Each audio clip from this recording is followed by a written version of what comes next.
खबर तिजारा से। आज भिवाड़ी से अलवर जाते समय तिजारा पहुंचने पर भाजपा नेता चंद्रशेखर यादव ने अपनी पार्टी के कार्यकर्ताओं के साथ और विभिन्न समाज के लोगों की उपस्थिति में डॉक्टर सुभाष पूनिया को गुलदस्ता भेंटकर 51 किलो की माला पहनाकर उनका स्वागत सम्मान किया। इसके बाद सभी समाज द्वारा डॉक्टर सतीश पूनिया को गदा, हल, चांदी का मुकुट, राधा कृष्ण की मूर्ति, तलवार, अम्बेडकर मूर्ति और शॉल भेंटकर उनको सम्मानित किया गया। उनके उद्बोधन में डॉक्टर पूनिया ने क्या कुछ कहा, सुनिए। मोदी भी कर सकते थे, नरेंद्र मोदी जी क्यों कर रहे हैं? क्योंकि नरेंद्र मोदी जी को अच्छे से पता है कि हिंदुस्तान की तरक्की आम आदमी की तरक्की से जुड़ेगी तो हिंदुस्तान तरक्की करेगा। इसलिए किसानों के लिए प्रधानमंत्री किसान सम्मान निधि, फसलों की बीमा योजना, ऐसी बहुत सारी योजनाओं के जरिए किसान का जीवन बदलने की कोशिश करी है। इस देश को ताकत दी, ऊंचाइयां दी। मुझे लगता है कि हम सब का सौभाग्य है, क्योंकि जमीन चली जाए तो वापस आ जाती है, जमीर चला जाए तो वापस नहीं आता। हिंदुस्तान के जमीर को लौटाने का काम देश के यशस्वी प्रधानमंत्री नरेंद्र मोदी जी ने सबको साथ लेकर किया। इसलिए मैं तिजारा की इस आवाम से निवेदन करूंगा, दिन दूर नहीं है ऐसी अराजक कांग्रेस पार्टी की सरकार को उखाड़ फेंकने का काम आप सब लोग मिलकर करें। मैं भाई चंद्रशेखर जी को धन्यवाद दूंगा, हमारे तमाम मंच के लोगों को धन्यवाद दूंगा। मैं तो एक सामान्य किसान के घर में पैदा हुआ एक सामान्य कार्यकर्ता हूं। मुझ पर भारतीय जनता पार्टी ने विश्वास किया है तो आप लोगों के कारण किया है, मुझे सम्मान दिया है। ये मान सम्मान आप सब लोगों का है और इतनी बड़ी संख्या में आए हो, आप कोई भरोसे और विश्वास के लिए आए हो, तो मैं आपको भरोसा देता हूं कि हम सब लोग मिलकर राजस्थान का नवनिर्माण करेंगे, किसानों के और नौजवानों के हक में काम करेंगे। 36 गांव को साथ लेकर तिजारा भी और अलवर को, राजस्थान को बदलने का काम करेंगे। बहुत बहुत धन्यवाद। जय हिंद, जय भारत। बोलिए भारत माता की, भारत माता की।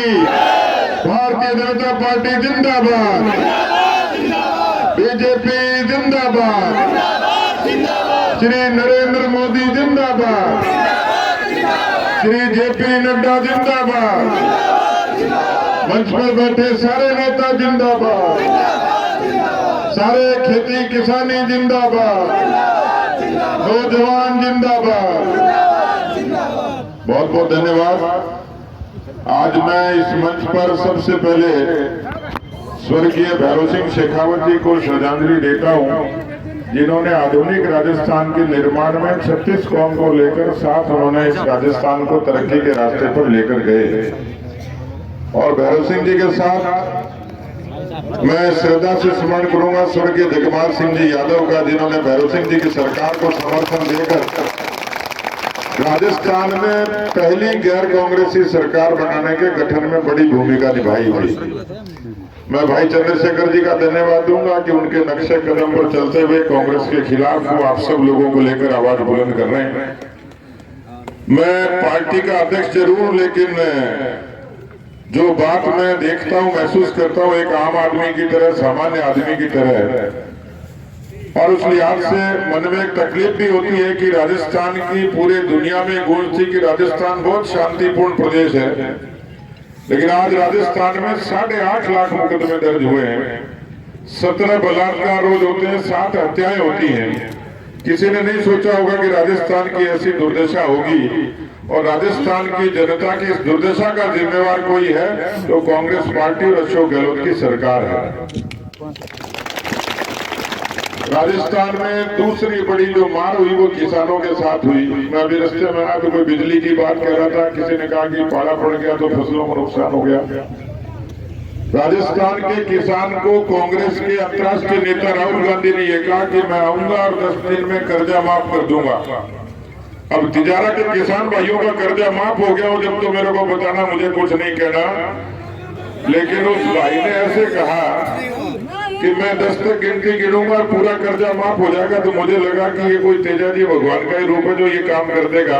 ये काम तो भगवान कृष्ण भी नहीं कर सकते थे, इतनी हिम्मत कैसे करी। आज 1500 दिन हो गए, राजस्थान के 18,000 किसानों की जमीनें नीलाम हो गई, 200 से ज्यादा किसानों ने कर्जे के कारण आत्महत्या कर ली। इसका जिम्मेवार कौन है? कांग्रेस पार्टी की अशोक गहलोत सरकार है। राजस्थान में पिछले दिनों 70 लाख बच्चों ने परीक्षा दी है, नौकरी तो दी हजारों को, भत्ता भी हजारों को दिया।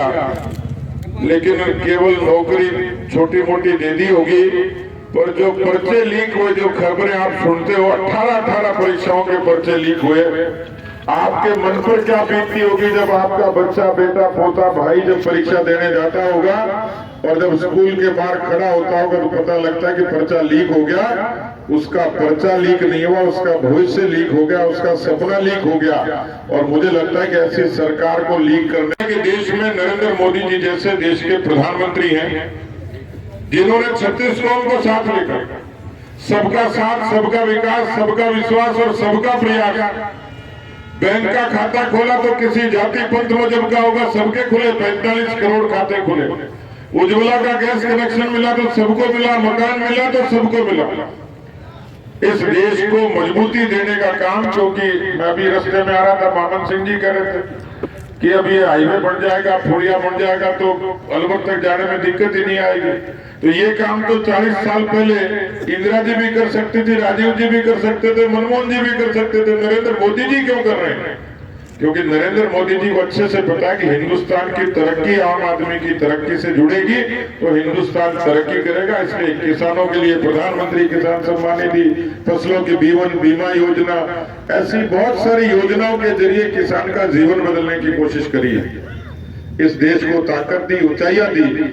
मुझे लगता है कि हम सबका सौभाग्य है, क्योंकि जमीन चली जाए तो वापस आ जाती है, जमीर चला जाए तो वापस नहीं आता। हिंदुस्तान के जमीर को लौटाने का काम देश के यशस्वी प्रधानमंत्री नरेंद्र मोदी जी ने सबको साथ लेकर किया। इसलिए मैं तिजारा की इस आवाम से निवेदन करूंगा, दिन दूर नहीं है, ऐसी अराजक कांग्रेस पार्टी की सरकार को उखाड़ फेंकने का काम आप सब लोग मिलकर करें। मैं भाई चंद्रशेखर जी को धन्यवाद दूंगा, हमारे तमाम मंच के लोगों को धन्यवाद दूंगा। मैं तो एक सामान्य किसान के घर में पैदा हुआ एक सामान्य कार्यकर्ता हूं। मुझ पर भारतीय जनता पार्टी ने विश्वास किया है तो आप लोगों के कारण किया है, मुझे सम्मान दिया है, तो ये मान सम्मान आप सब लोगों का है। और इतनी बड़ी संख्या में आए हो, आप कोई भरोसे और विश्वास के लिए आए हो, तो मैं आपको भरोसा देता हूं कि हम सब लोग मिलकर राजस्थान का नवनिर्माण करेंगे, किसानों के और नौजवानों के हक में काम करेंगे। 36 कौम को साथ लेकर तिजारा भी और अलवर को, राजस्थान को बदलने का काम करेंगे। बहुत बहुत धन्यवाद। जय हिंद, जय भारत।